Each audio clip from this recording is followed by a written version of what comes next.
안녕하세요. 식물의 대부분은 자생하고 있는 토양에서 양분을 얻고 있습니다. 하지만 양분이 부족한 지역에 자생하는 식물들은 어떻게 지낼까요? 여기는 토픽입니다. 여러분, 오늘도 식사는 잘 챙겨 드셨나요? 다시 주제로 넘어가서 이런 빈약한 토양에서 생육하는 불쌍한 꽃을 가엾게 여기기엔 아직 이릅니다. 수많은 진화의 끝에 이 문제가 해결되며 경이적인 생물이 세상에 나타났습니다. 그것은 바로 자신의 줄기나 잎을 치명적인 덫으로 바꾼 식물들입니다. 이런 식물은 덫에 걸린 먹이의 몸을 녹여 섭취하는 기능을 익혔고 사냥감을 꿰어내는 자신만의 독특한 방법을 만들어냈습니다. 흥미가 가시나요? 그럼 시작해 보도록 하겠습니다.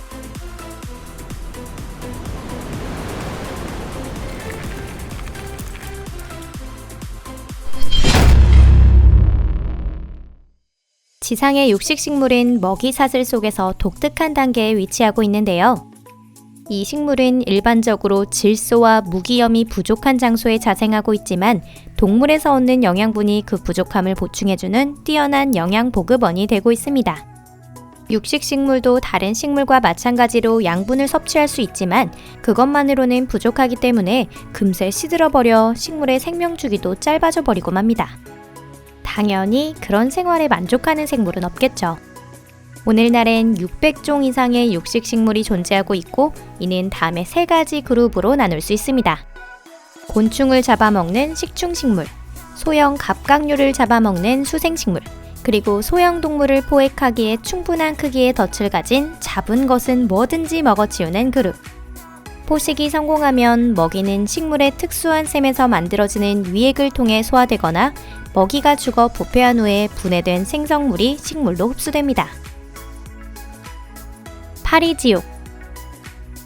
우리에게 비교적 친숙한 식물인 파리지옥은 곤충 포획 과정을 육안으로 볼 수 있는 유일한 육식식물입니다. 이 식물의 잎은 마치 괴물의 잎 같은데요. 각각의 잎은 감옥의 울타리 역할을 하는 이빨 같은 가시로 뒤덮여 있습니다. 잎이 꽝 닫혀버리면 사냥감은 그곳에서 벗어날 수 없습니다. 잎이 사냥감이 없는 상태에서 닫혀버리거나 잎 속에 식용에 적합하지 않은 것이 들어가게 되면 30분 뒤에 자연스럽게 열린답니다. 곤충을 잡으면 완전히 양분이 흡수될 때까지 잎은 몇 주 동안 닫힌 상태를 유지합니다.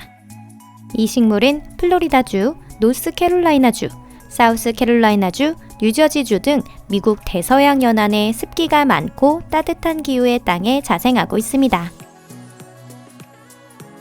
끈끈이 주걱. 유럽과 중앙아시아의 식충식물의 대표는 끈끈이 주걱입니다. 대부분 러시아 중앙부에서 볼 수 있는데요. 이 식물은 이른바 산성토양이라 불리는 광물이 부족한 장소, 수뷴지에 자생하고 있습니다. 여름에는 긴 꽃줄기에 피어있는 작고 하얀 꽃들 사이에서 끈끈이 주걱을 찾을 수 있습니다. 끈끈이 주걱은 습지에 자생하는 거의 눈에 띄지 않는 식충식물로 온통 털이 덮인 잎을 지면에 펼쳐놓은 상태에서 자라납니다. 털에서 분비되는 액체가 이슬과 매우 흡사하지만 실제로는 곤충에게 치명적인 접착물질로 이것이 잡은 벌레를 소화하기 위한 효소가 됩니다. 진짜와 똑같은 이슬 냄새에 유혹된 벌레가 잎에 달라붙습니다. 그러면 털은 곧장 잡힌 벌레를 잎의 표면으로 짓누르고 소화효소가 영양분을 녹이기 시작합니다. 그 사이에 잎은 둥글게 말려버리기 때문에 잡힌 벌레는 마지막 탈출기에 마저 잃게 됩니다. 영양분을 흡수한 후 끈끈이 주걱이 소화하지 못한 잔해는 땅으로 떨어집니다. 그 후에 잎은 일반적인 형태로 돌아옵니다. 털은 다시 점액의 이슬로 덮이고 다음 벌레잡이가 시작되죠. 특히 대형종의 끈끈이 주걱은 어설픈 개구리나 작은 새마저도 잡을 수 있답니다. 이 식물은 약 130여 종이 있는 것으로 알려져 있습니다. 벌레잡이 제비꽃. 끈끈이 주걱의 자생지와 비슷한 환경에서는 다른 육식식물인 벌레잡이 제비꽃을 볼 수 있습니다. 벌레잡이 제비꽃은 보이는 것처럼 끝부분이 가늘게 되어 있는 로제트로 잎은 반짝거리는 접착물질로 뒤덮여 있습니다. 개화 시기에는 로제트의 중심에서 보라색 꽃을 단 줄기가 나게 됩니다. 벌레잡이 제비꽃의 벌레 잡는 방식과 영양 섭취 방식은 끈끈이 주걱과 아주 비슷한데요. 향기에 유혹된 곤충이 잎에 달라붙으면 잎이 안쪽으로 구부러지며 소화효소가 곤충을 분해합니다. 분해에 의해 생기는 미네랄 성분과 아미노산은 식물에 흡수됩니다. 그 후에는 잎을 열어 다음 먹이를 기다리는 것입니다. 달링토니아. 이 식물도 습지를 참 좋아합니다. 외모는 마치 달려들기 직전에 코브라를 연상시키는데요. 일반적으로 잎이 코브라의 머리와 비슷한 형태를 갖고 있어서 그 겉모습으로 인해 코브라 릴리라고 불리기도 한답니다. 하지만 이 역시 방심할 수 없는 식물입니다.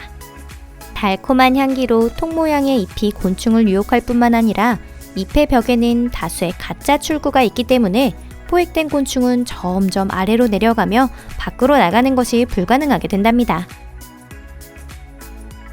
통발속. 이 육식식물의 자생지는 고인 물입니다. 통발속에는 일반적인 식물과는 달리 뿌리가 없는데요. 이 때문에 곤충이나 소형 갑각류를 사냥하고 있습니다. 벌레잡이 주머니와 잎은 물속에 있고 수면에는 꽃만 떠올라 있습니다. 통발 속에는 곤충이 근처에 오자마자 열리는 입구가 있고요. 주머니를 여는 신호는 입구 부근의 감각모를 통해 전달됩니다. 곤충이 감각모에 걸리면 벌레잡이 주머니를 열고 물과 함께 곤충을 내부로 잡아당깁니다. 그 후에 양분의 소화가 시작되는 것이죠. 네펜데스. 네펜데스 혹은 벌레잡이 통풀이라 불리는 이 육식식물의 자생지는 열대림입니다. 주로 넝쿨식물로 자라는데 80종이 넘는 이 식물들 중에는 관목도 포함되어 있습니다. 빗물을 모을 수 있는 특수한 잎 모양으로 인해 벌레잡이 통풀이라 이름 붙여졌습니다.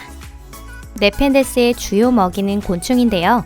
이 주머니는 개구리나 설치류, 그리고 작은 새도 포획하기에 충분한 크기를 갖추고 있습니다.